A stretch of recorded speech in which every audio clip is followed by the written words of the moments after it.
ही guys, कैसे हैं आप सब? उम्मीद है अच्छे होंगे। तो चलिए बिना देरी किए शुरू करते हैं कहानी का आज का एपिसोड। निखिल और अंजलि जी दोनों बॉडीगार्ड की बात सुनकर दौड़ते हुए और नीचे आ गए, जहां पर दो बॉडीगार्ड ने किसी को पकड़ा हुआ था। जैसे ही उनका ध्यान उस इंसान पर चला गया, दोनों के मुंह से एक साथ निकला, समायरा। वो कोई और नहीं समायरा थी, जिसकी हालत इस वक्त बेहद खराब थी। उसने फटे पुराने कपड़े पहने हुए थे, उसके जिस्म पर कई सारे निशान, इतने कपड़े पहनने के बाद भी निशान मौजूद थे जो कि सबको दिख रहे थे। निखिल दौड़ता हुआ उसके पास आ गया। उसने जल्दी से उसे अपनी बाहों में उठाकर उसे होश में लाने की कोशिश की। समायरा, अपनी आंखें खोलो। पर समायरा बेहोश हो चुकी थी।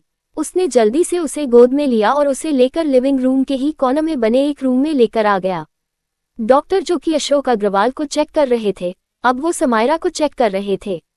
अंजलि जी उसका हाथ थाम कर बैठी हुई थी और फूट फूट कर रो रही थी। निखिल भी अपनी मां को शांत करने की कोशिश कर रहा था। उसे कुछ भी समझ नहीं आ रहा था। उसे इस वक्त हद से ज्यादा गुस्सा आ रहा था।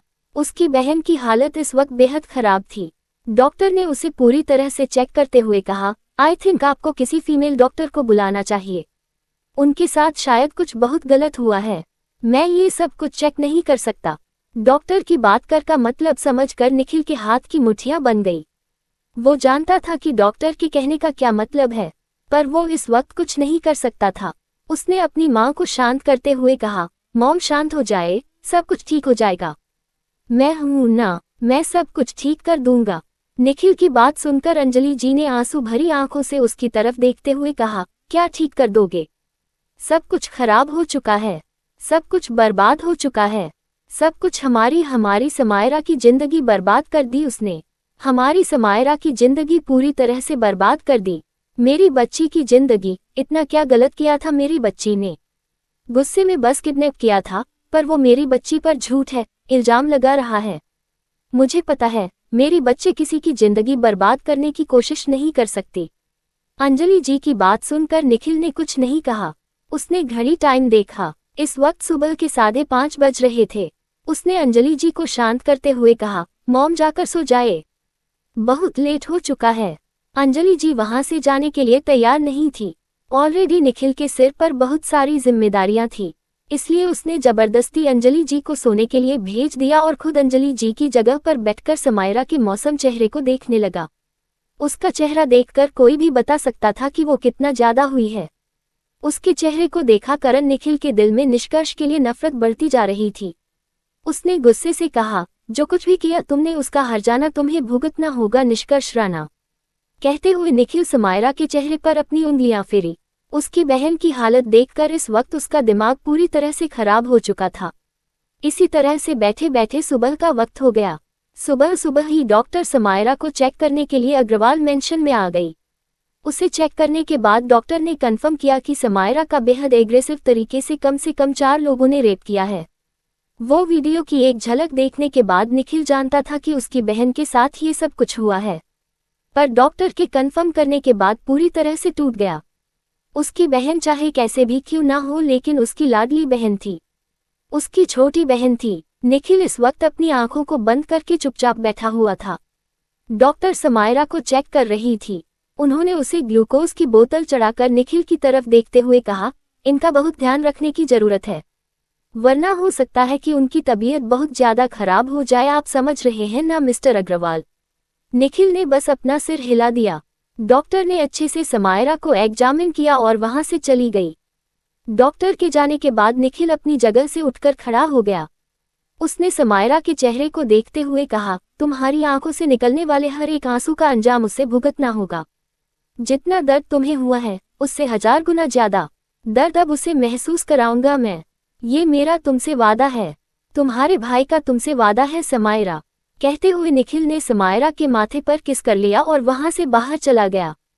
बाहर आते ही उसका ध्यान अंजलि जी पर चला गया, जो कि 2-3 घंटे में ही उठ गई थी। वो कैसे सो सकती थी? उनके पति बीमार था, उनकी बेटी की हालत हद से ज्यादा खराब थी। उन्हें निखिल कुछ भी नहीं बताना चाहता था, पर वो तो पहले से ही सब कुछ जानती थी। वो दौड़ते हुए निखिल के पास आ गई। उन्होंने निखिल बाजू को पकड़ते हुए कहा, क्या हुआ? अभी अभी डॉक्टर बाहर गई है, मुझसे कुछ छुपाने के बारे में सोचना भी मत, क्योंकि सब कुछ मैं पहले से ही जानती हूँ, पर सब कुछ सच जानना चाहती हूँ। निखिल ने उनकी तरफ देखते हुए कहा, मॉम 4 लोगों ने उसका रेप किया है, वो भी बेहद बुरे तरीके से। उसकी हालत इस वक्त बिल्कुल भी ठीक नहीं है, हमें उसे संभालना होगा। पहले से जो कुछ भी बाहर हो रहा है उसके बाद हम ऑलरेडी परेशान हैं, पर इस वक्त में उसे संभालना होगा। उसे पता नहीं चलना चाहिए कि पूरी दुनिया को पता चल चुका है कि उसके साथ क्या हुआ है, वरना वो टूट जाएगी।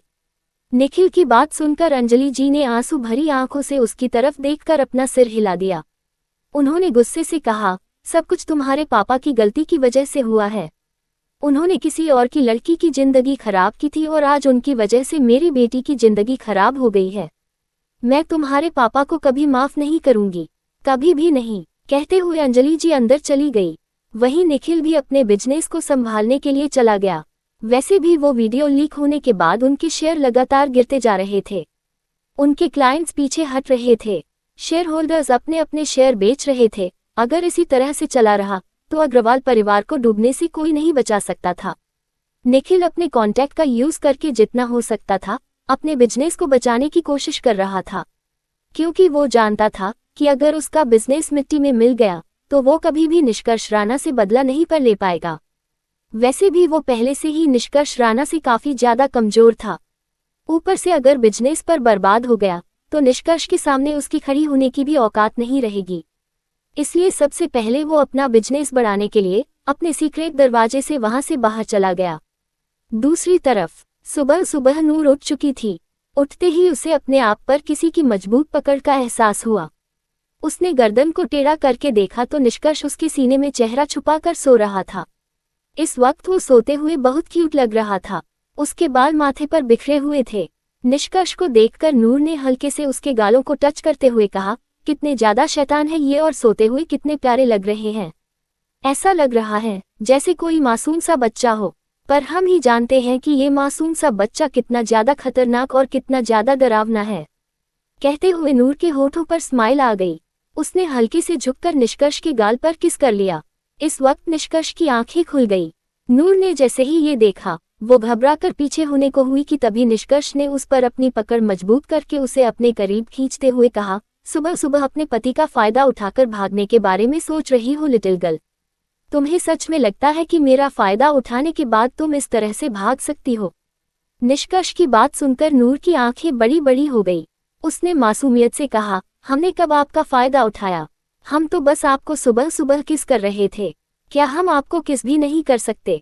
नूर के सवाल पर निष्कर्ष ने हल्के से उसकी गाल पर बाइट करते हुए कहा, तुम जो चाहो कर सकते हो लिटिल गर्ल, किस कर सकती हो, गले लगा सकती हो, चाहे तो मेरा पूरा फायदा उठा सकती हो, मुझे बिना कपड़ों के देख सकती हो, मेरी बॉडी के हर हिस्से को चूम सकती हो। मैंने तुम्हें सब कुछ करने की इजाजत दी है लिटिल गर्ल, पर तुम कुछ करती कहाँ हो? लगता है कि मुझे ये सब कुछ करना होगा। निष्कर्ष की बात सुनकर नूर ने जल्दी से अपने आप को संभालते हुए कहा, छोड़िए ना, वो मुझे कॉलेज जाना है। निष्कर्ष ने नूर की बात सुनकर उसे घूरते हुए कहा, मैं जब सो रहा था तो मेरे करीब आने से पहले तुमने मुझसे इजाजत ली थी। उद्धरण चिन्ह। निष्कर्ष की बात सुनकर नूर ने क्यूट सा फेस बनाते हुए कहा, हम बस किस कर रहे थे। निष्कर्ष ने उसके चेहरे की तरफ देखते हुए कहा, तो मैं यही तो कहा कि मुझे इसी बात से प्रॉब्लम है कि तुम सिर्फ किस कर रही थी। किस के आगे भी तो बढ़ना चाहिए, कब तक किस किस करते रहेंगे? उसके आगे जब तक बढ़ेंगे नहीं, तुम्हारे पेट में मेरा वंश कैसे आएगा? निष्कर्ष की बात सुनकर नूर की आंखें बड़ी बड़ी हो गई। उसने धीरे से कहा, मैंने आपसे कहा था ना, मुझे इतनी जल्दी बच्चा। निष्कर्ष के नूर के मुंह पर उंगली रखते हुए कहा, लिटिल गर्ल तुम खुद लिटिल हो, मैंने मजाक किया था। इतनी जल्दी नहीं बढ़ना चाहिए। मेरी सोचो कि मैं 2 छोटे छोटे बच्चों को कैसे संभाल लूंगा। एक बच्चा मेरी गोद में खेलेगा और दूसरा मेरे सिर पर नाचेगा। उसकी बात सुनकर नूर का मुंह खुला का खुला रह गया। उसने मुंह बनाते हुए कहा, आप ऐसे कैसे कह सकते हैं? निष्कर्ष नूर की तरफ देखते हुए कहा, what you mean by little girl, ऐसा कैसे कह सकते हैं? मैंने ऐसा क्या कह दिया जो तुम शिकायत कर रही हो? निष्कर्ष की बात पर नूर ने अपना चेहरा नीचे झुकाते हुए कहा, आप कह रहे हैं कि मैं छोटी बच्ची हूँ जो बच्चे को नहीं संभाल सकती। निष्कर्ष ने नूर को घूरते हुए कहा, सच में लिटिल गर्ल, लड़कियों का दिमाग घुटनों में होता है और तुम्हारी हरकतों से मुझे लगता है कि तुम्हारे पास घुटनों में भी दिमाग नहीं है। अभी अभी कह रही थी कि तुम्हें बच्चा नहीं चाहिए, और जब मैंने कहा कि तुम खुद छोटी बच्ची हो तो अब कह रही हो कि क्या तुम बच्चे को नहीं संभाल सकती। तुम्हारे कहने का क्या मतलब है कि तुम बच्चे को पैदा करना चाहती हो और संभालना चाहती हो? अगर ये सब का मतलब है तो मुझे कोई प्रॉब्लम नहीं है, मैं भी बच्चा पैदा करने के लिए तैयार हूँ। निष्कर्ष की बात सुनकर नूर ने उसकी तरफ देखते हुए कहा, नहीं, मुझे अभी बच्चा नहीं चाहिए। आपने बिल्कुल सही कहा, मैं खुद छोटी बच्ची हूँ, मुझे तो अभी खुद बड़ा होना है। मुझे बिजनेस वूमेन बना है, मुझे खुद को काबिल बनना है, मुझे दुनिया को बताना है कि मैं आपके लायक हूँ। मैं चाहती हूँ कि जब हम साथ में चले तो दुनिया मुझे आपके नाम से पहले ही जाने, पर ये कहे कि हमारी जोड़ी परफेक्ट है, मुझे ये न कहे कि मैं आपके लायक ना हूँ। निष्कर्ष ने नूर की बात सुनकर उसे घूरते हुए कहा, अगर अभी भी तुम मेरे साथ चलो तो किसी की औकात नहीं है कि वो ये कह सके कि तुम मेरे लायक नहीं हो। कोई कह कर तो देखे, फिर मैं बताता हूँ। निष्कर्ष की बात सुनकर नूर की आंखें छोटी हो गई। उसने निष्कर्ष की तरफ देखते हुए कहा, आप इनडायरेक्ट तरीके से धमकी दे रहे हो और कह रहे हैं कि कोई कह कर तो देखें। आप बहुत बहुत ज्यादा अजीब है। नूर की बात सुनकर निष्कर्ष ने उसकी तरफ देखते हुए कहा, मैं कितना अजीब हुई है तुम सोच भी नहीं सकती लिटिल गर्ल। खैर ये सब छोड़ो, तुमने सुबह सुबह मेरा फायदा उठाया, अब मेरी बारी। कहते हुए निष्कर्ष ने नूर को एक झटके से अपने ऊपर खींच लिया और उसके होठों को देखने लगा। निष्कर्ष को इस तरह से खुद को देखते हुए देखकर नूर की धड़कन तेज से धड़कने लगी, साथ ही उसके गाल गुलाबी हो गए। निष्कर्ष ने हल्के से उसके होठों को किस करते हुए कहा, लिटिल गर्ल, तुम्हारे ये होठ मुझे अपनी तरफ बुलाते हैं, दिल करता है कि दिन भर बस इन्हें किस करता रहूं। उसकी बात सुनकर नूर ने उसके मुंह पर हाथ रखते हुए कहा, बेशर्मी भरी बातें करने के अलावा कुछ और करना आता है आपको? नूर के सवाल पर निष्कर्ष ने टेढ़ी मुस्कुराहट के साथ कहा, मुझे लगता है कि तुम्हें मेरी बेशर्मी पसंद है लिटिल गर्ल, पसंद है ना? निष्कर्ष की बात सुनकर नूर बड़ी बड़ी आंखों से उसकी तरफ देखने लगी। निष्कर्ष ने नूर की बड़ी बड़ी आंखों को देखते हुए कहा, झूठ मत बोलना लिटिल गर्ल, तुम्हें देखकर मैं बता सकता हूँ कि तुम्हें पसंद है मेरी बेशर्मी भरी बातें। तुम्हें बेशर्म ही पसंद हूँ मैं, इसलिए तुम्हें बेशर्मी भरी हरकत करता हूँ। आखिर अपनी लिटिल गर्ल की डिमांड को पूरी करना मेरी जरूरत है, इनफैक्ट मुझे करना ही चाहिए पूरा। निष्कर्ष की बात सुनकर नूर ने धीरे से कहा, कैसे बातें कर रहे हैं आप? ऐसा कुछ नहीं है, आप अपनी बकवास अपने पास रखिए। नूर की बात सुनकर निष्कर्ष ने धीमी आवाज में कहा, लिटिल गर्ल, मैंने क्या किया? नूर ने उसकी बात पर क्यूट सा फेस बनाते हुए कहा, छोड़िए ना, मुझे कॉलेज जाना है, देर हो जाएगी, छोड़ दीजिए प्लीज। निष्कर्ष ने नूर के चेहरे को देखकर अपने होठों की तरफ इशारा करते हुए कहा, पहले रिवॉर्ड, उसके बाद जाने की इजाजत मिलेगी। नूर ने मुंह बनाकर निष्कर्ष की तरफ देखा और आगे बढ़कर हल्के से उसके होठों को चूम लिया और वहां से भागकर बाथरूम में घुस गई। निष्कर्ष जाती हुई नूर को देख रहा था। उसने अपनी आंखों को बंद करके बेहद गहरी मुस्कुराहट के साथ कहा, बहुत जल्दी तुम्हारी लाइफ की सारी मुश्किलों को तुमसे दूर कर दूंगा लिटिल गर्ल। तुम्हारे रास्ते में आने वाले सभी कांटों को हटाकर तुम्हारे रास्ते में गुलाब की पंखुड़ियां बिछा दूंगा। ये तुम्हारे हस्बैंड का तुमसे प्रॉमिस है। कहते हुए निष्कर्ष वहां से उठ गया और खुद भी जिम के लिए चला गया। वही बाथरूम में आकर नूर गहरी गहरी सांस लेने लगी। उसके होठों पर छोटी सी मुस्कुराहट थी। निष्कर्ष के साथ होने वाली खट्टी मीठी नोकझोंक उसे खुशी दिलाती थी। उसने अपनी धड़कनों को सुनने के लिए अपने दिल पर हाथ रखा। उसकी धड़कनें तेज रफ्तार से धड़क रही थी। उसने खुद से कहा, हम जानते हैं कि जो कुछ हम आपके लिए महसूस कर रहे हैं शायद वो हमें तकलीफ दे, पर हम आपके लिए ये सब कुछ महसूस करने से खुद को रोक नहीं पा रहे हैं।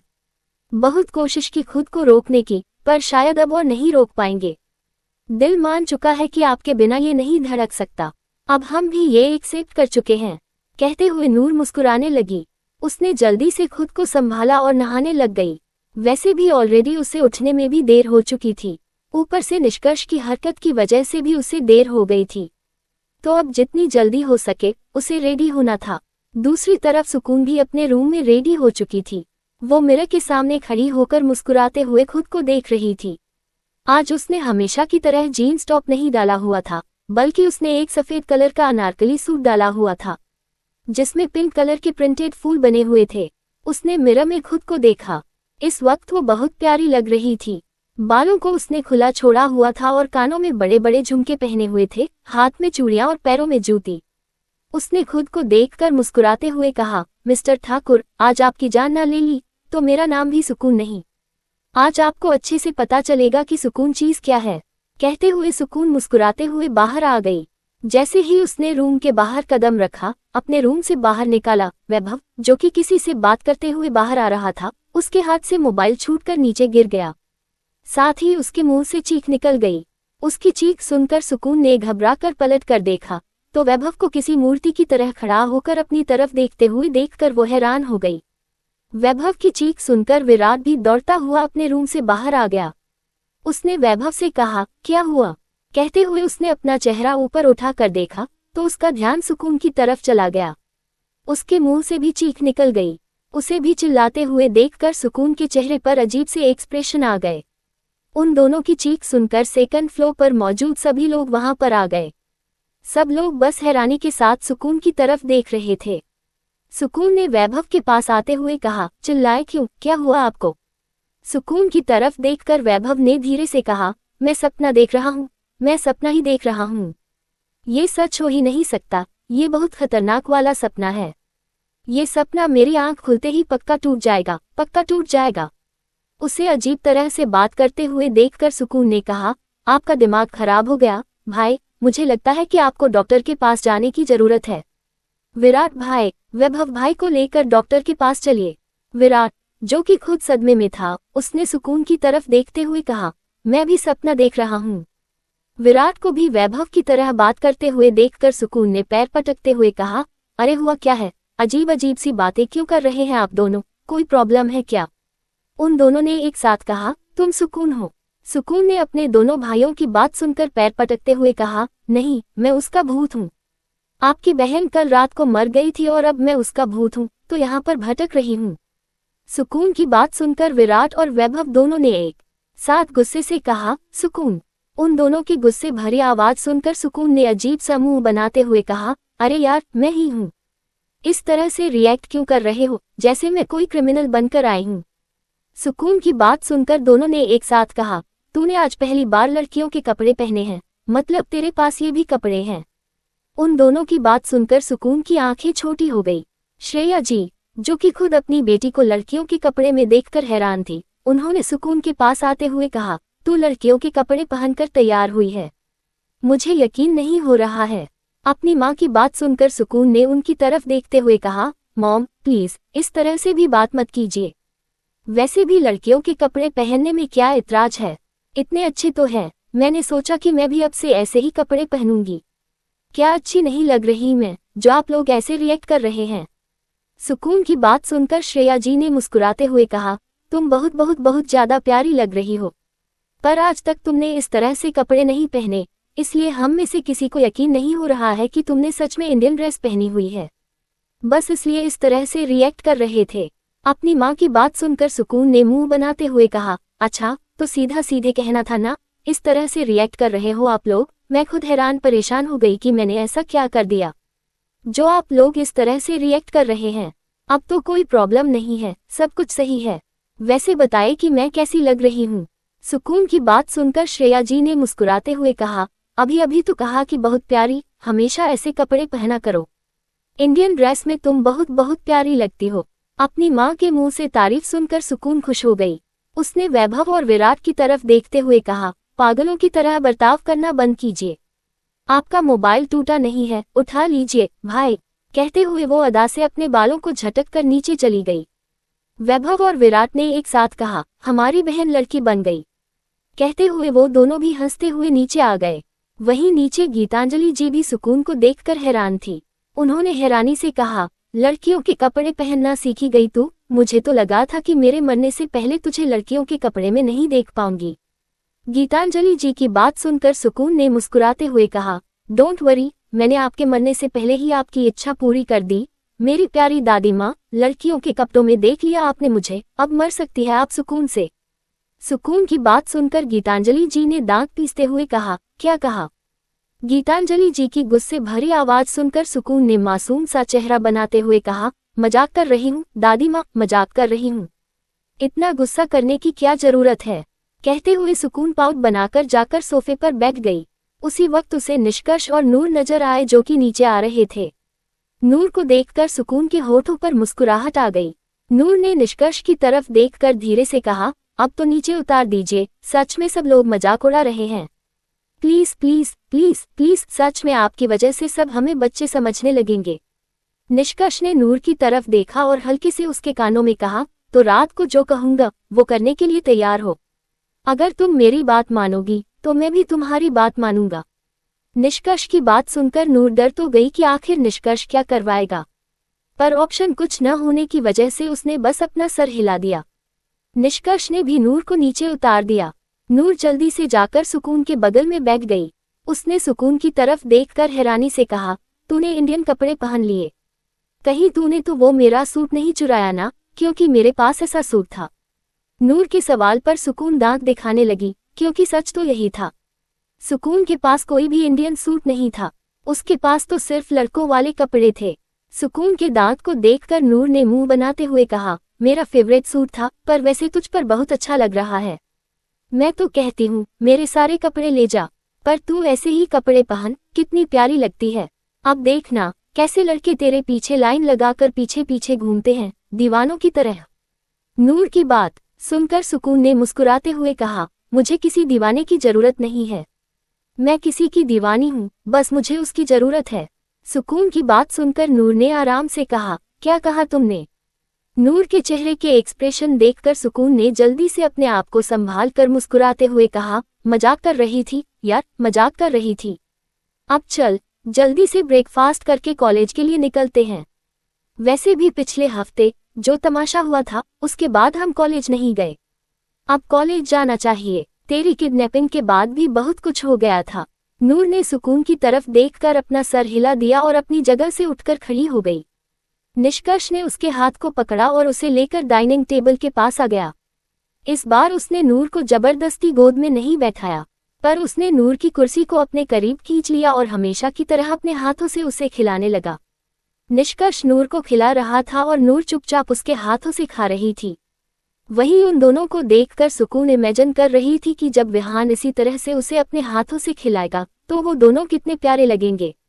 उसने खुद से कहा, ठाकुर साहब कहाँ हैं आप, अब और इंतजार नहीं होता। कहते हुए वो अपने मोबाइल को देखने लगी, जहां पर विहान की हाई स्कूल के वक्त की तस्वीर लगी हुई थी, जिसमें वो बेहद हैंडसम लग रहा था। उसने अपनी आंखों को बंद किया और गहरी सांस ली। ब्रेकफास्ट के बाद नूर और सुकून दोनों अपनी कार में बैठकर कॉलेज के लिए निकल चुके थे। सुकून की धड़कन ही तेजी से धड़क रही थी, क्योंकि वो जानती थी कि विहान इंडिया पहुंच चुका है। उसे बस विहान को देखना था। आखिर पिछले 4 साल से एक बार भी वो दोनों मिले नहीं थे। उनकी जितनी भी बार बात हुई थी वीडियो कॉल पर ही हुई थी। सुकून ने अपनी आंखों को बंद करते हुए कहा, ठाकुर साहब आपको देखने के लिए आंखें तरस गई है, कहाँ है आप? कहते हुए उसने अपनी आंखें बंद कर ली। वही सुकून को इतना चुप देखकर नूर ने उसकी तरफ देखते हुए कहा, तुम्हारी तबीयत तो ठीक है ना, आज इतनी ज्यादा चुप कैसे हो तुम? नूर के सवाल पर सुकून ने उसकी तरफ देखकर मासूम सा चेहरा बनाते हुए कहा, कुछ नहीं, बस अच्छा नहीं लग रहा है। कहते हुए सुकून चुपचाप बैठ गई। उनके पीछे बॉडीगार्ड्स की कार भी थी। निष्कर्ष ने कॉलेज की सिक्योरिटी टाइट कर दी थी। अब कोई चाह कर भी उनकी इजाजत के बिना कॉलेज के अंदर नहीं जा सकता था। वो तो नूर के साथ ही बॉडीगार्ड्स का भेजना चाहता था, पर उसने मना कर दिया था। वो एक नॉर्मल स्टूडेंट की तरह कॉलेज में रहना चाहती थी। अगर उसके पीछे पीछे बॉडीगार्ड घूमते रहेंगे तो सब लोगों बस उसे ही देखते रहेंगे। नूर ऐसा बिल्कुल भी नहीं चाहती थी। कुछ देर के बाद वो कॉलेज पहुंच गए। नूर ने सुकून की तरफ देखा, जो कि चुपचाप खड़ी थी। नूर ने धीरे से कहा, कोई प्रॉब्लम सुकून? नूर की तरफ देखते हुए सुकून ने कहा, कोई प्रॉब्लम नहीं है, तुम क्लास में जाओ, मुझे कुछ काम है, मैं यहीं पर रुकूंगी। नूर ने कंफ्यूज होकर सुकून की तरफ देखा, पर चुपचाप क्लास की तरफ चली गई। वही सुकून एक जगह पर आकर खड़ी हो गई। आज काफी सारे स्टूडेंट उसे ही देख रहे थे, क्योंकि वो बहुत खूबसूरत लग रही थी। उसके लंबे बाल लहरा रहे थे, साथ ही उसके झुमके, उसका इंडियन लुक उसे खूबसूरत बना रहा था। सुकून ने अपनी आंखों को बंद करके धीमी आवाज में कहा, मैं जानती हूँ ठाकुर साहब, आप कहीं ना कहीं हैं, मैं आपकी मौजूदगी को महसूस कर पा रही हूँ। कब तक मुझे इस तरह से दूर रहेंगे? अब ये दूरी और बर्दाश्त नहीं होती। उसने इतना कहा ही था कि अचानक से किसी ने उसकी बाजू को पकड़ लिया और उसे पीछे खींच लिया। वो चिल्लाती, इससे पहले ही उसके मुंह पर किसी का हाथ आ चुका था। कुछ देर के बाद जब उसने अपनी आंखें खोली तो वो कॉलेज के दूसरे हिस्से में पेड़ से सटी हुई थी और उसके सामने एक बेहद हैंडसम शख्स खड़ा था, जो कि उसे ही ऊपर से नीचे तक बेहद इंटेंस नजरों से देख रहा था। अपने सामने खड़े इंसान को देखकर सुकून की आंखों में हल्की नमी आ गई। उसके होंठ कांप रहे थे, वो कुछ बोलना चाहती थी पर शब्द उसके मुंह से बाहर नहीं निकल रहे थे। सुकून की हालत देखकर उसके सामने खड़े इंसान ने आगे बढ़कर हल्के से उसके माथे को शिद्दत से चूम लिया और धीमी आवाज में कहा, स्वीट हार्ट। ये आवाज जैसे ही उसके कानों में पड़ी वो जोर जोर से रोने लगी। सुकून को रोते हुए देखकर सामने खड़े इंसान ने सुकून को मजबूती से अपनी बाहों में भर लिया। उसने सुकून को चुप करने की कोशिश नहीं की। सुकून अभी भी किसी छोटे से बच्चे की तरह फूट फूट कर रो रही थी। उसे अपनी बाहों में पकड़ने वाला इंसान कोई और नहीं विहान था। विहान ने सुकून को मजबूती से अपने गले लगाते हुए कहा, मेरी शेरनी रो क्यों रही है? मेरी शेरनी तो डराना जानती है। रोते हुए बिल्कुल किसी चूहे के बच्चे की तरह लग रही हो। रोना बंद करो ना मेरी जान। विहान की बात सुनकर सुकून ने गुस्से से अपना चेहरा ऊपर उठाकर उसकी तरफ देखते हुए कहा, क्या कहा है? रोते हुए चूहे के बच्चे की तरह लगती हूँ और तुम तो असली सुअर लगते हो। सुअर? सुकून की बात सुनकर विहान ने छोटी आंखों से उसे देखा और अगले ही पल टेढ़ी मुस्कुराहट के साथ कहा, ठीक है मैं सुअर लगता हूँ ना, अभी ये बात प्रूव कर देता हूँ। मैं कॉलेज के कैंपस में जाकर खड़ा हो जाता हूँ, फिर देखते हैं कि सुअर जैसी शक्ल वाले आदमी के पीछे कितनी लड़कियां लट्टू बनकर घूमती फिरती है। विहान की बात जैसे ही सुकून के कानों में पड़ी, सुकून ने गुस्से से उसकी कॉलर को पकड़कर दांत पीसते हुए कहा, जाकर तो दिखाओ, तुम्हारी और उन सब की जान ना ले ली तो टुकड़े टुकड़े ना कर दिए तो मेरा नाम भी सुकून राणा नहीं। सुकून की बात सुनकर और उसे गुस्से में देखकर विहान ने उसके दोनों गालों को खींचते हुए कहा, फाइनली मेरी शेरनी बैक। मुझे रोने वाली शेरनी नहीं बल्कि दहाड़ने वाली शेरनी पसंद है। अच्छा मुझे बताओ कैसा लग रहा हूँ मैं? कहते हुए विहान मुस्कुराने लगा। इस वक्त उसने बिजनेस सूट पहना हुआ था और वो काफी ज्यादा डैशिंग लग रहा था। सुकून ने मुंह बनाकर उसकी तरफ देखते हुए कहा, अभी भी बस पहलवान लग रहे हो। ठीक ठाक लग रहे हो, 10 में से 2 नंबर दे सकती हूँ। सुकून की बात सुनकर विहान की आंखें छोटी हो गई। उसने सुकून की तरफ देखा और मुस्कुराते हुए उसकी कमर में हाथ डालकर उसे अपने करीब खींचते हुए कहा, ठीक है, तुम मुझे 100 में से 2 नंबर दे देना, पर मैं तो तुम्हें 100 में से 100 नंबर दूंगा। विहान की बात सुनकर सुकून ने उसकी तरफ देखते हुए कहा, मुझे तुम्हारे नंबर की जरूरत नहीं है। मुझे पता है कि मैं 100 में से 1000 हूँ। कहते हुए सुकून ने उसे दूर किया और एटीट्यूड से वहां से जाने लगी। पीछे से विहान ने उसे कमर से पकड़कर अपने करीब खींचते हुए कहा, कहाँ जा रही हो स्वीट हार्ट? इतने दिनों के बाद तुमसे मिलने के लिए आया हूँ। विहान की बात सुनकर सुकून ने अपने हाथ की तरफ देखकर मुस्कुराते हुए कहा, मेरे हाथ को छोड़िए ठाकुर साहब, और रही बात कितने दिनों के बाद, तो दोनों के बाद नहीं पूरे 4 सालों के बाद मिलने के लिए आए हैं आप 4 साल तक हमसे दूर रहे, अब हमारी बारी। सुकून की बात सुनकर विहान के चेहरे की मुस्कुराहट पल भर में गायब हो गई और उसके चेहरे पर बेहद सीरियस एक्सप्रेशन आ गए। उसने सुकून को देखते हुए कहा, तुम जानती हो कि मैं 4 साल तक तुमसे दूर सिर्फ तुम्हारे लिए था। अब तुम मुझे नहीं तड़पा सकती। ये 4 साल तुम्हारे बिना कैसे बिताया है, ये सिर्फ मैं जानता हूँ। विहान की बात सुनकर सुकून ने मुस्कुराते हुए कहा, तो मैंने कब कहा कि 4 साल, पर 4 साल का बदला 4 महीने तक तो ले ही सकती हूँ ना। सुकून की बात सुनकर विहान ने उसे अपने करीब खींचकर खुद से सटाकर धीमी मगर इंटेंस वॉइस में उसके चेहरे की तरफ देखते हुए कहा, 4 महीने, मैं तुमसे 4 मिनट के लिए भी दूर नहीं रख सकता। ये 4 साल की दूरी मेरे लिए बहुत बहुत ज्यादा कितनी मुश्किल थी। तुम्हारे बिना खुद को जीने के लिए मजबूर किया है, ये सिर्फ मैं जानता हूँ। तुमसे दूर रहकर पल पल तड़पता था।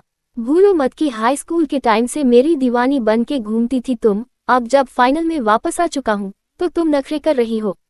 सच में तुम बहुत ज्यादा जालिम हो। रेहान की बात सुनकर सुकून ने उसे अपनी छोटी आंखों से उसे घूरते हुए कहा, सबसे पहली बात जालिम मैं नहीं बल्कि जालिम तुम हो। पूरे 4 साल मुझसे दूर रहे। क्या तुम्हारे पास इतना भी टाइम नहीं था कि साल में एटलीस्ट एक बार 6 महीने भी में नहीं, साल में एक बार मुझसे मिलने के लिए इंडिया आ सको, पर तुम नहीं आए। एटलीस्ट मेरे बर्थडे पर। तुम्हें पता है मैं अपना हर बर्थडे अपने दोस्तों के साथ, परिवार के साथ सेलिब्रेट करती थी, जो मैं तुम्हारे साथ करना चाहती थी। हर बर्थडे पर सब लोग खुश होते हैं, पर मैं रोती थी क्योंकि मेरे पास तुम नहीं थे। मैंने कितनी इमोशंस के खुद को संभाला था, ये सिर्फ मैं जानती हूँ, मेरे परिवार के लोगों को लगता है कि मुझे लड़कों में इंटरेस्ट नहीं है। जस्ट बिकॉज ऑफ यू, तुम्हारी वजह से मैं लड़का बनकर घूमती थी। पता है कितने दिनों के बाद इंडियन कपड़े पहने हैं। मेरे पास तो इंडियन कपड़े है भी नहीं थे। मैं तो सच में टॉमबॉय बन गई थी। इनफैक्ट मैंने लड़कियों की तरह कपड़े पहनना, लड़कियों की तरह सजना संवरना सब कुछ बंद कर दिया था। सब कुछ। विहान की बात सुनकर सुकून अपना गुस्सा उसे पर उतार रही थी। वही विहान चुपचाप उसकी सारी बातें सुन रहा था। उसने आखिर में सुकून के सामने झुककर अपने दोनों कानों को पकड़कर धीमी आवाज में कहा, मेरी जान, मेरी स्वीटहार्ट, मुझे माफ करने के लिए क्या लोगी? विहान की बात सुनकर सुकून ने उसकी तरफ देखा। वो एक घुटना नीचे झुकाकर बैठा हुआ था और अपने कानों को पकड़कर उसके सामने खड़ा था। इतना हैंडसम चार्मिंग आदमी उसके सामने इस तरह से बैठा हुआ था। ये सोचकर सुकून के होठों पर प्राउड भरी स्माइल आ गई। अगले ही पल उसने एटीट्यूड से अपने दोनों हाथों को सीने पर बांधकर अपना चेहरा दूसरी तरफ करते हुए कहा, फिलहाल कुछ नहीं, क्योंकि मेरा तुम्हें माफ करने का कोई मूड नहीं है। मैं जा रही हूँ अपने लेक्चरर्स अटेंड करने। तुम्हारी वजह से अपनी पढ़ाई को थोड़ी छोड़ सकती हूँ, यही कहा था ना? कहते हुए सुकून वहां से जाने लगी। विहान बस सुकून को वहां से जाते हुए देख रहा था। उसने अपने दिल पर हाथ रखकर खुद से कहा, मैं जानता हूँ कि तड़पाओगी तुम मुझे, कोई बात नहीं। तेरी मोहब्बत में ये तड़प भी मंजूर है। आखिर इश्क क्या है जालिम, तेरे दिल में कभी सह लेंगे। कहते हुए भी विहान मुस्कुराते हो वहां से अपनी कार में जाकर बैठ गया। कुछ ही देर में उसकी कार वहां से निकल गई। वही सुकून क्लास के पास आकर अपने दिल पर हाथ रखकर गहरी गहरी सांस लेने लगी। उसके होठों पर मुस्कुराहट थी। वो जानती थी कि जो कुछ भी विहान ने किया था वो उसी के लिए किया था। वो उसके परिवार से अपने कंपैरिजन को नहीं कर सकता था। विहान भी अच्छी फैमिली से बिलोंग करता था, पर राणा फैमिली के सामने उसकी फैमिली बहुत छोटी थी, जिस वजह से पिछले 4 साल से विहान ने कड़ी मेहनत करके अपने आप को इस मुकाम पर पहुंचा था कि अब वो बिना किसी शर्म के, बिना किसी झिझक के सुकून का हाथ राणा परिवार से मांग सकता था। सुकून ने खुद से कहा, थोड़ा सा तड़पना तो बनता है मिस्टर ठाकुर। ठाकुर साहब, आपकी ठकुराइन आपको तड़पा कर ही रहेगी। कहते हुए उसने खुद को संभाला और जल्दी से क्लासरूम के दरवाजे के पास आ गई। अंदर लगभग एक लेक्चर खत्म होने वाला था। जैसे ही लेक्चरर ने उसे देखा वो गुस्से से उसे घूरने लगा, पर ये याद आते ही कि वो कौन है, लेक्चर ने चुपचाप उसे अंदर आने दिया। वो भी एटीट्यूड से आकर नूर के बगल में बैठ गई। क्लास में मौजूद स्टूडेंट जो कि लेक्चरर पर ध्यान दे रहे थे, सुकून को देखकर वो भी हैरानी से उसे घूरने लगे। सुकून ने क्लास में बैठकर उन सभी को घूरते हुए कहा, अजूबा नहीं हूं मैं 8वां, जो मुझे घूर घूर कर देख रहे हो। मुझे देखने के लिए नहीं आते हो बल्कि क्लास में पढ़ने के लिए आते हो, तो पढ़ाई पर ध्यान दे। सुकून की बात सुनकर सब लोग अपनी नज़र यहाँ बाहर चुराने लगे। क्लास टीचर ने भी दोबारा पढ़ाना शुरू कर दिया। नूर ने सुकून की तरफ देखा, जिसके चेहरे पर सुकून नजर आ रहा था। उसने धीमी आवाज में कहा, ऐसा क्या हुआ जो इतनी खुश लग रही हो? नूर की आवाज सुनकर सुकून ने उसकी तरफ देखकर मुस्कुराते हुए कहा, कुछ नहीं जाने मन, बस खुश, बहुत ज्यादा खुश, इतनी ज्यादा खुश कि झूमने का, नाचने का, गाने का दिल कर रहा है। क्लास खत्म होने दो, उसके बाद झूम झूम कर बताऊंगी, नाच नाच कर बताऊंगी, गा गा कर बताऊंगी। सुकून को इतना खुश देखकर नूर के चेहरे पर भी अपने आप मुस्कुराहट आ गई। आखिर में 3 लेक्चरर खत्म होने के बाद जब वो दोनों कैंटीन में आकर बैठी तो नूर ने सुकून की तरफ देखते हुए कहा, अब मुझे बता कि तेरे इतने खुश होने की वजह क्या है? वैसे तुझे देखकर मुझे ऐसा लगता है कि जरूर कोई लड़के की बात है। अब मुझसे झूठ तो बोलना ही मत, जितना ज्यादा सच सवर तू आए है ना, इतना लड़की ही सिर्फ लड़के के लिए सजे सावर कर आती है। अब ये मत कहना कि तेरा दिल हुआ, अगर तेरा दिल होता ना तो तू सिर्फ ये सलवार पहन कर आती, पर तूने झुमके पहने, हल्का मेकअप किया, माथे पर बिंदी लगाए और बालों को खुला छोड़ा, वरना तू तो हमेशा पोनीटेल करके आती है। नूर की बात सुनकर सुकून ने अपने निचले होंठ को चबाने लगी और अपनी नजरें यहाँ वहाँ चुराने लगी। नूर ने छोटी आंखों से सुकून को घूरते हुए कहा, अच्छा तो सच में तुम मुझसे कुछ छुपा रही है? ठीक है, देख ली तेरी भी दोस्ती, देखना आज से तुझे कुछ नहीं बताऊंगी।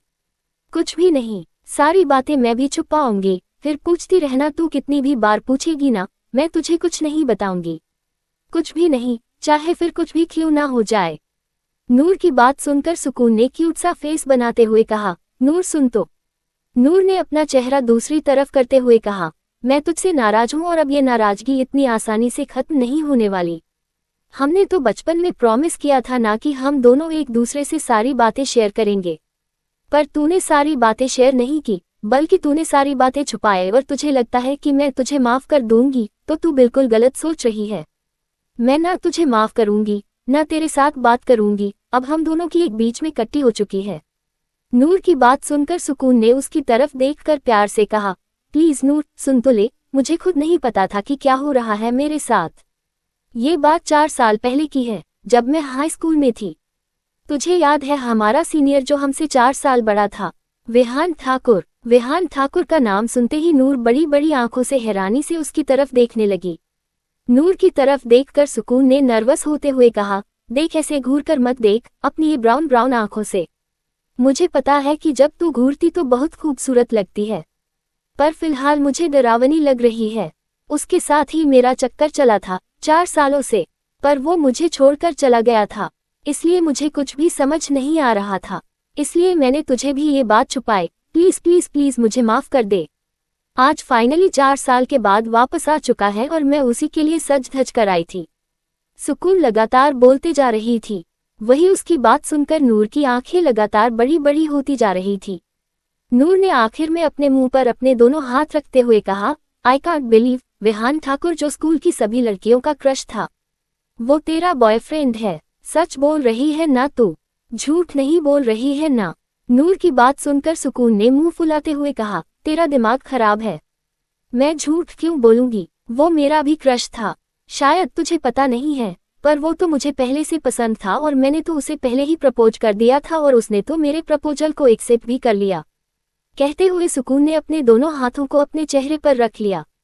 नूर हैरानी से उसकी तरफ देख रही थी। उसे यकीन नहीं हो रहा था कि सुकून जो कुछ भी कह रही है वो सच है। नूर को इस तरह से खुद की तरफ देखते हुए देखकर सुकून ने मुंह बनाते हुए कहा, अरे यार, लड़की हूं मैं, क्या प्यार नहीं हो सकता? वैसे भी पहली नज़र में उसकी दीवानी हो गई थी। पता नहीं कैसे हिम्मत करके उसे प्रपोज कर दिया था और जब उसने मेरे प्रपोजल एक्सेप्ट किया, तू सोच नहीं सकती नूर मुझे कैसा लगा था। ऐसा लगा था जैसे मैं हवा में उड़ रही हूँ। ऐसा लगा था जैसे मैं सपना देख रही हूँ। ऐसा लगा था जैसे मैं पागल हो जाऊंगी, तू सोच भी नहीं सकती नूर। सुकून कहते हुए चिल्लाने लगी। नूर ने जल्दी से आगे बढ़कर उसके मुंह पर हाथ रख लिया और कैंटीन में मौजूद लोगों की तरफ देखा। नूर ने उसे एक मुस्कुराहट के साथ आंखों से शांत रहने का इशारा करने लगी। सुकून को भी एहसास हो गया कि वो जोर से चिल्ला रही थी। उसने आंखों के इशारे से नूर को हाथ हटाने के लिए कहा। नूर ने घूरकर सुकून को देखा और उसके मुंह से हाथ हटा दिया। उसने सुकून को घूरते हुए कहा, समझ गई कि तू प्यार में पूरी तरह से 4 साल पहले दीवानी हो गई थी, पर तूने ये बात पूरे 4 साल तक मुझसे छुपाई, तो ठीक है, अब मैं भी तुमसे 4 साल तक बात नहीं करूंगी। हिसाब बराबर तभी होगा। नूर की बात सुनकर सुकून चौंक गई। वो जो मासूम सा चेहरा बनाकर बैठी हुई थी, उसका चेहरा रोने जैसा हो गया। उसने उदासी भरी आवाज में कहा, नूर मेरी जान, तू तो अब मेरी भाभी जान भी है। तू ऐसा कैसे कर सकती है अपनी प्यारी इकलौती नंद के साथ? मैं तो इसलिए तुमसे ये छुपा रही थी क्योंकि मुझे खुद नहीं पता था कि इस रिश्ते का फ्यूचर क्या होगा। मैं बहुत प्यार करती थी विहान से, विहान भी बहुत प्यार करता था। मेरे ठाकुर साहब फाइनली मेरे लिए वापस आ चुके हैं, पर मुझे नहीं पता था कि क्या होगा। पिछले 4 साल से हम एक बार भी नहीं मिले। अब तू खुद सोच, मैं तुझे किस मुंह से कैसे बताती, मुझे कुछ भी समझ नहीं आ रहा था। सुकून की बात सुनकर नूर ने कहा, आई डोंट केयर, तूने मुझसे सच छुपाया और यही बात मुझे बहुत तकलीफ दे रही है। हम बेस्ट फ्रेंड हैं, हमने एक दूसरे से प्रॉमिस किया था कि हम कभी एक दूसरे से झूठ नहीं बोलेंगे, पर तूने मुझसे झूठ बोला। वो भी आज नहीं बल्कि पिछले 4 साल से तू झूठ बोल रही है। अगर इसी तरह से मैंने तुझसे बात छुपाई होती ना, तो तू तो पक्का मेरा सिर फोड़ देती। मैं तेरा सिर तो नहीं फोड़ूंगी, पर तुझसे बात नहीं करूंगी, पक्की वाली कट्टी। कहते हुए नूर मुंह बनाते हुए अपनी जगह से उठकर खड़ी हो गई। सुकून ने जल्दी से खड़े होकर उसके हाथों पकड़ाते हुए कहा, अरे मेरी बात तो सुन। पर नूर पूरी तरह से सुकून को इग्नोर करके वहां से क्लास की तरफ चली गई। सुकून उसके पीछे पीछे क्लास में आ गई। वो उसे मना ही रही थी कि तब तक लेक्चरर्स दोबारा साथ हो गए। पूरे लेक्चर के बीच में सुकून नूर को मनाने की कोशिश कर रही थी, पर नूर उसकी तरफ ना देख रही थी, न उससे बात कर रही थी। उनके आसपास बैठे सभी लोगों का ध्यान उन दोनों पर ही था। कोई भी नहीं जानता था कि उन दोनों के बीच में रिश्ता क्या है। दोनों बहनें हैं, दोस्त है या फिर नंद भाभी, किसी को कुछ नहीं पता था। बस इतना जानते थे कि दोनों ही काफी पावरफुल बैकग्राउंड से बिलोंग करती है, इसलिए उन दोनों के बीच में बोलने की हिम्मत किसी के अंदर भी नहीं थी या फिर उन दोनों को कुछ कहने की हिम्मत भी किसी के अंदर नहीं थी। आखिर में कॉलेज खत्म हो गया और शाम का वक्त हो गया। नूर अपनी बैग उठाकर क्लास से बाहर आ गई। सुकून भी उसके पीछे पीछे आ गई। उसने नूर की तरफ देखते हुए कहा, अभी भी माफ नहीं करेगी? इतना गुस्सा, इतनी नाराजगी, क्या सच में इतना ज्यादा बड़ा गुनाह किया है मैंने कि तू इतनी नाराज हो गई जो मुझे माफ करने के लिए तैयार नहीं है? नूर ने सुकून की बात सुनकर उसे घूरते हुए कहा, मैंने कहा कि अगर इसी तरह से मैंने तुझे कोई बात इतने दिनों तक छुपाई होती तू भी मुझसे नाराज हो जाती। अगर 1-2 महीने की बात होती ना तो मैं तुझे जल्दी माफ कर देती, पर ये पूरे 4 साल की बात है। 4 साल में तुझे एक बार भी ऐसा नहीं लगा कि तू मुझे सब कुछ बता सकती है? मैंने तो आज तक तुझे कोई बात नहीं छुपाई, कोई भी नहीं। पर तू एक नंबर की छुपी रुस्तम निकली। अब तो तेरा प्यार, तेरा यार, तेरा आशिक सब वापस आ गया है ना, तो जाओ उसके पास।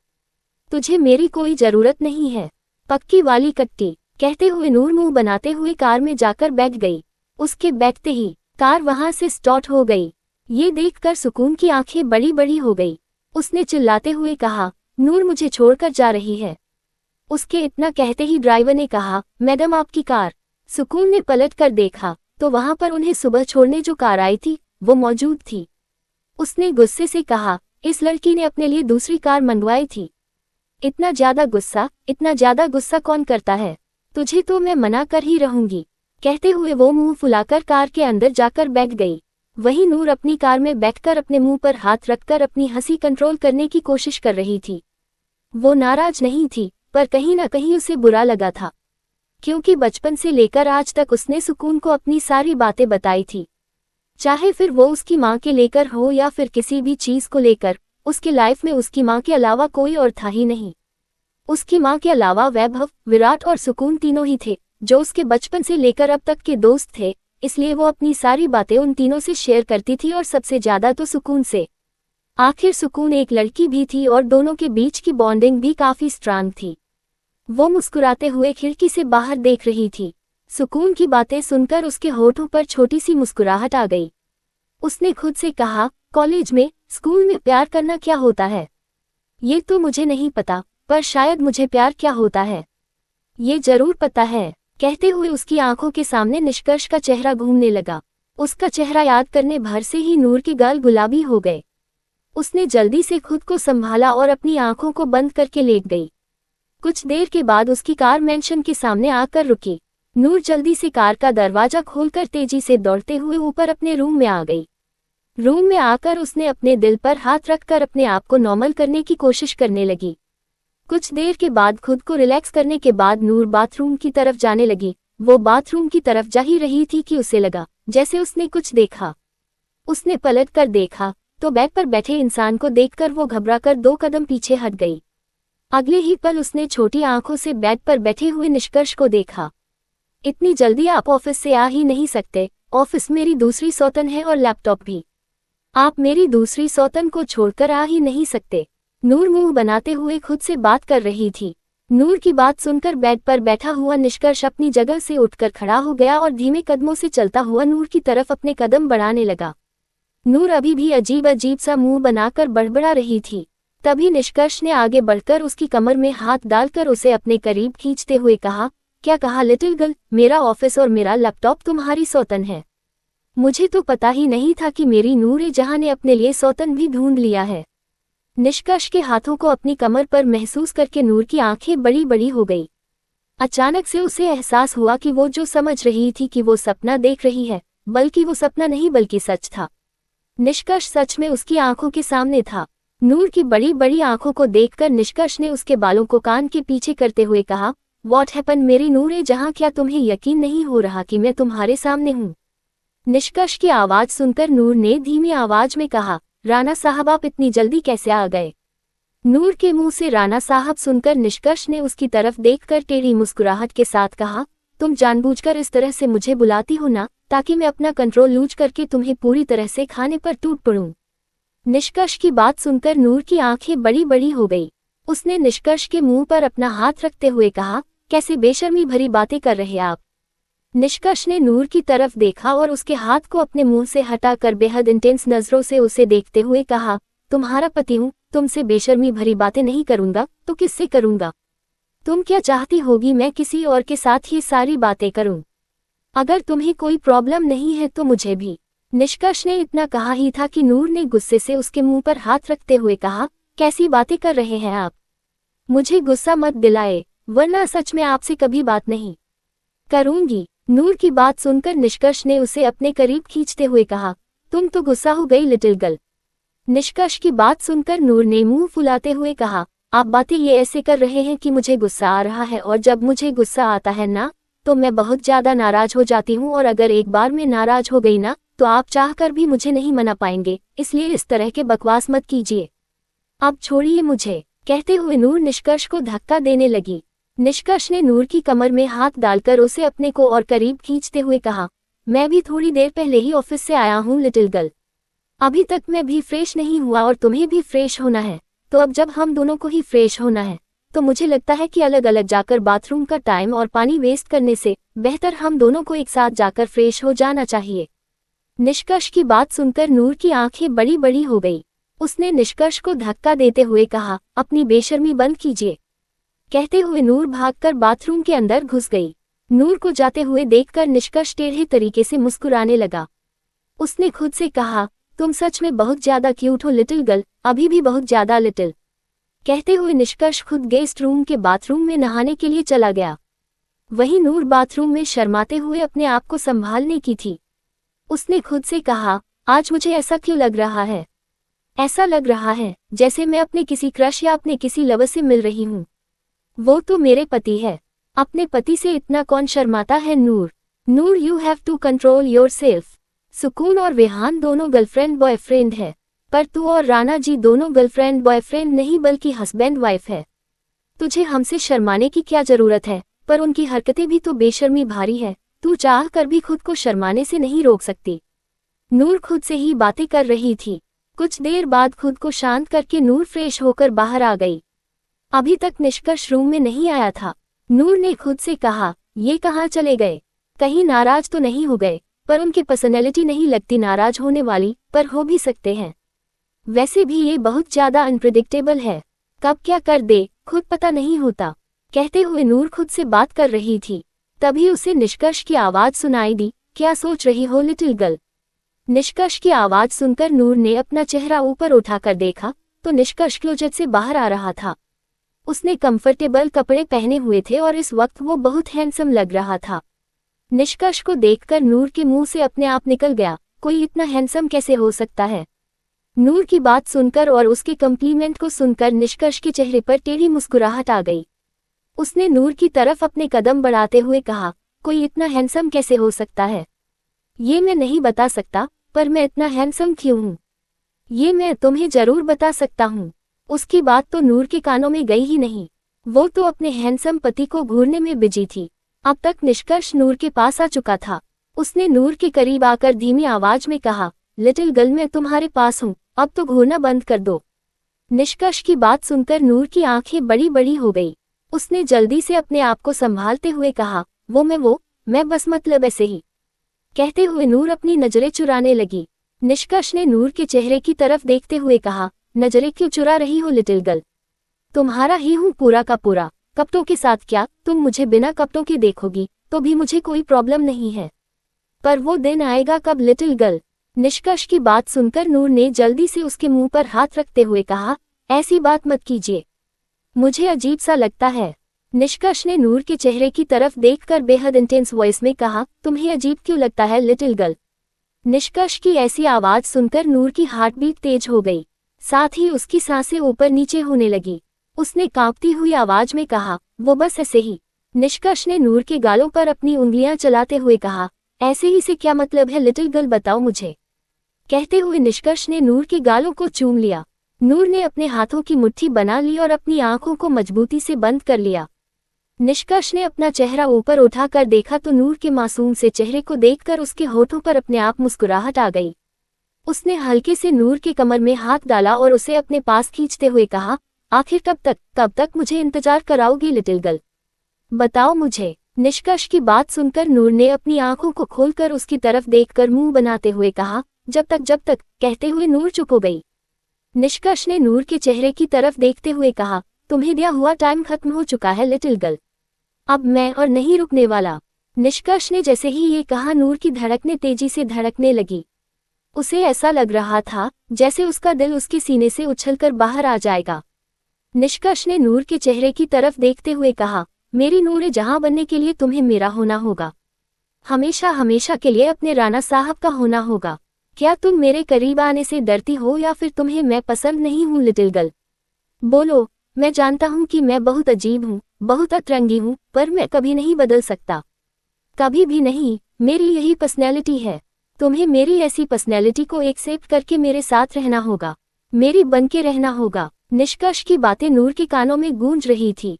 निष्कर्ष ने नूर की तरफ देखते हुए कहा, क्या सोच रही हो मेरी नूर जहां? निष्कर्ष की आवाज सुनकर नूर ने जल्दी से खुद को संभालते हुए कहा, कुछ नहीं, कुछ भी तो नहीं। वो दोनों एक दूसरे के करीब खड़े ही थे कि तभी निष्कर्ष और नूर के कानों में सुकून के चिल्लाने की आवाज सुनाई दी। सुकून की आवाज सुनकर दोनों ने एक साथ दरवाजे की तरफ देखा। दरवाजा बंद था, पर बाहर से सुकून की आवाज आ रही थी। नूर दौड़ते हुए दरवाजा खोलने के लिए चली गई। वहीं निष्कर्ष के चेहरे की स्माइल पूरी तरह से गायब हो गई और उसके चेहरे पर सख्त एक्सप्रेशन आ गए। नूर ने जैसे ही दरवाजा खोला, दरवाजे पर खड़ी सुकून को देखकर उसने गहरी गहरी सांस लेते हुए कहा, क्या हुआ? तुम इस वक्त यहाँ पर क्या कर रही हो? नूर को इस तरह से गहरी सांस से लेते हुए देखकर सुकून ने डरी हुई नजरों से अंदर देखा तो निष्कर्ष को देखकर उसने खुद से कहा, लगता है कि गलत टाइम पर एंट्री मार ली। पहले से ये नाराज थी और अब भाई की शक्ल देखकर लग रहा है कि मैंने गलत टाइम पर एंट्री मार ली, अब वो मेरी गर्दन काट देंगे। सुकून ये सब खुद से कह ही रही थी कि उसे नूर की आवाज सुनाई दी, क्या हुआ, कुछ बोल क्यों नहीं रही हो? सुकून के मुंह से अब घबराहट की वजह से कुछ निकल ही नहीं रहा था। निष्कर्ष ने एक नज़र उन दोनों की तरफ देखा और चुपचाप बाथरूम में घुस गया। उसे वहां से जाते हुए देखकर सुकून जल्दी से अंदर आ गई। उसने नूर की बाजू को पकड़कर मासूम सा चेहरा बनाते हुए कहा, मेरी नूर, मेरी जान मान जाना, प्लीज माफ कर देना। तुझे पता है तेरी नाराजगी की वजह से मुझे कुछ खाया भी नहीं गया। अभी तक मैंने कुछ नहीं खाया। कॉलेज से आने के बाद से भूखी हूँ, सिर्फ तेरी वजह से। सुकून की बात सुनकर नूर ने अपने दोनों हाथ सीने पर बांधते हुए कहा, अच्छा मेरी वजह से भूखी है? मैंने तो सुना था कि लोग अपने बॉयफ्रेंड की वजह से भूखे रहते हैं, पर तू तो मेरी वजह से भूखी रह रही है। लगता है कि अपने बॉयफ्रेंड से ज्यादा प्यार मुझसे है, इसलिए 4 सालों तक मुझसे सच छुपाया। नूर के टॉन्ट को सुनकर सुकून ने क्यूट सा फेस बनाते हुए कहा, अरे यार हो गई गलती, माफ कर दे। जो सजा देनी हो दे दे, पर इस तरह से नाराज मत रह।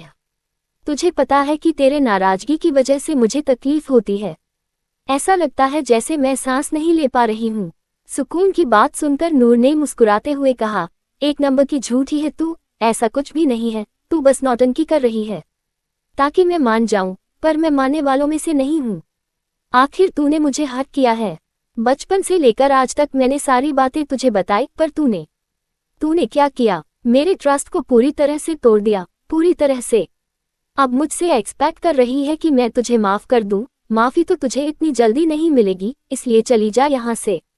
तेरे भैया वापस आते होंगे, उसके बाद उनका गुस्सा भी तो झेलना है। तू अगर गुस्सा नहीं झेलना चाहती है तो अभी के अभी चली जा। नूर की बात सुनकर सुकून ने पैर पटकते हुए कहा, बहुत बुरी है तू। नूर ने मुस्कुराते हुए कहा, तुझसे कम, तेरी तरह सच नहीं छुपाती। कहते हुए वो एटीट्यूड से जाकर सोफे पर बैठ गई। सुकून पैर पटकते हुए वहां से चली गई।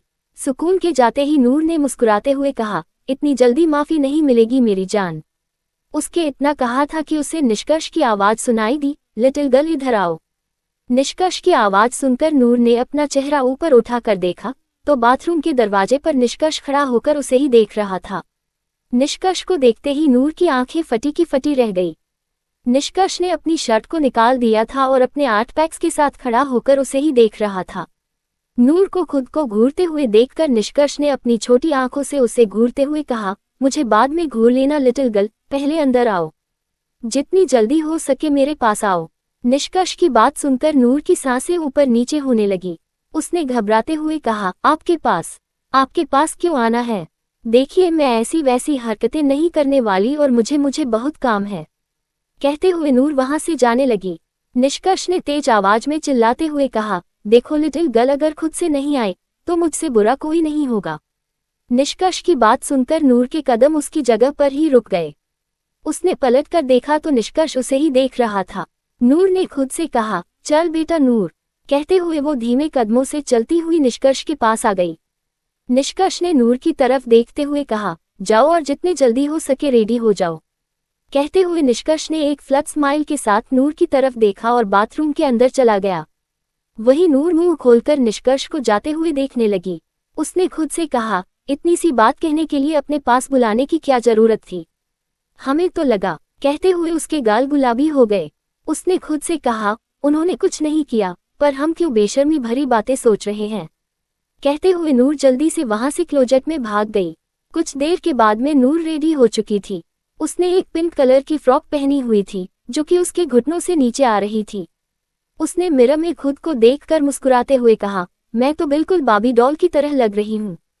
कहते हुए मुस्कुराने लगी। इस वक्त क्लोजेट का दरवाजा खोलकर निष्कर्ष अंदर आया।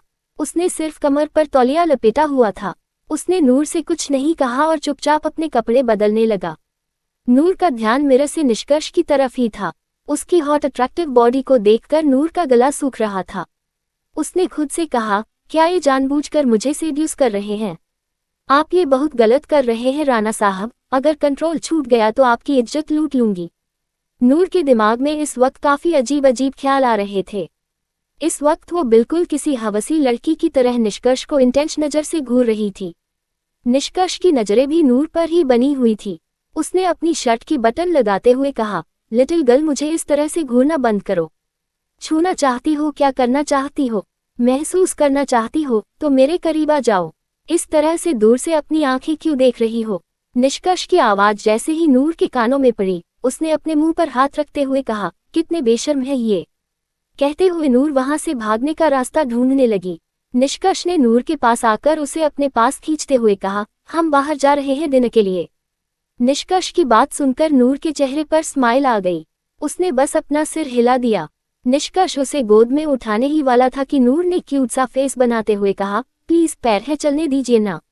निष्कर्ष ने नूर की हथेली को अपने हाथ में लिया और उसे लेकर नीचे आ गया।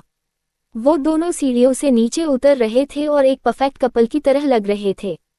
सुकून मुंह बनाकर सोफे पर बैठी हुई थी, पर उन दोनों को देखकर उसके होठों पर भी छोटी सी स्माइल आ गई। वैभव और विराट भी उन दोनों की तरफ ही देख रहे थे। विराट के चेहरे पर भी एक हल्की सी स्माइल थी। उसने अब एक्सेप्ट कर लिया था कि नूर उसके भाई की बीवी और उसकी भाभी है। अब वो अपनी भाभी को गंदी नजरों से नहीं देखना चाहता था, इसलिए उसने अपने छोटे से दिल को समझ लिया था कि अब नूर उसकी कभी नहीं हो सकती, कभी भी नहीं। निष्कर्ष ने नूर की तरफ देखा और फिर बाकी लोगों को इग्नोर करके उसे लेकर मेंशन से बाहर आ गया। निष्कर्ष ने नूर की तरफ देखा और कार का दरवाजा खोलकर नूर के साथ अंदर बैठ गया। निष्कर्ष के बैठते ही बॉडीगार्ड भी अपने अपने कार में बैठ गए। निष्कर्ष और नूर की कार मेंशन से बाहर निकल गई और पीछे पीछे बॉडीगार्ड्स की कार। उनकी कार कुछ ही दूरी पर गई थी कि अचानक से ड्राइवर ने जोर से ब्रेक लगा दिया। ड्राइवर के इस तरह से ब्रेक लगाने की वजह से नूर का सारे सामने की सीट से टकराते टकराते बची। निष्कर्ष ने उसे जल्दी से खींचकर मजबूती से अपनी बाहों में भर लिया और चिल्लाते हुए कहा, यू ब्लडी बस्टर्ड। निष्कर्ष की आवाज इतनी डरावनी थी कि ड्राइवर के हाल बेहाल हो गए। एक पल के लिए नूर भी घबरा गई।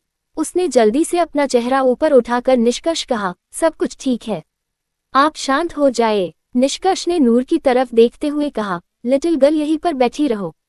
कहते हुए निष्कर्ष ने अपना चेहरा ऊपर उठाकर सामने देखा तो सामने एक कार का काफिला खड़ा था।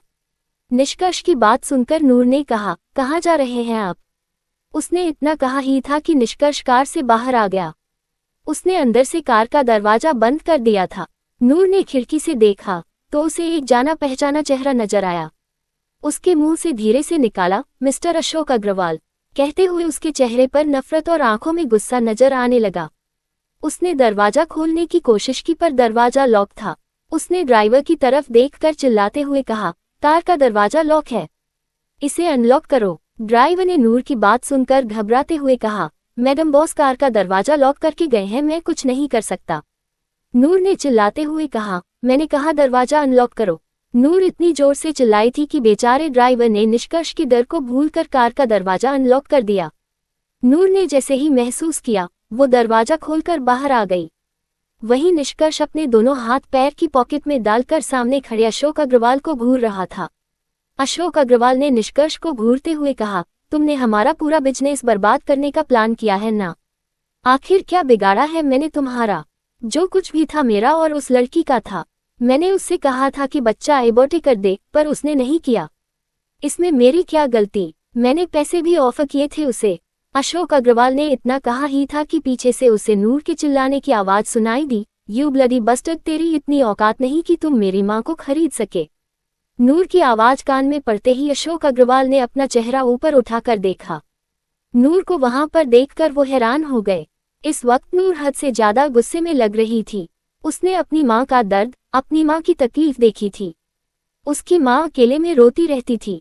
जब वो छोटी थी उसे समझ नहीं आता था कि उसकी मां क्यों रोती रहती है, पर जब जब वो बड़ी हुई तो धीरे धीरे उसे पता चला कि उसकी मां को प्यार में धोखा मिला था और इस धोखे की वो निशानी थी।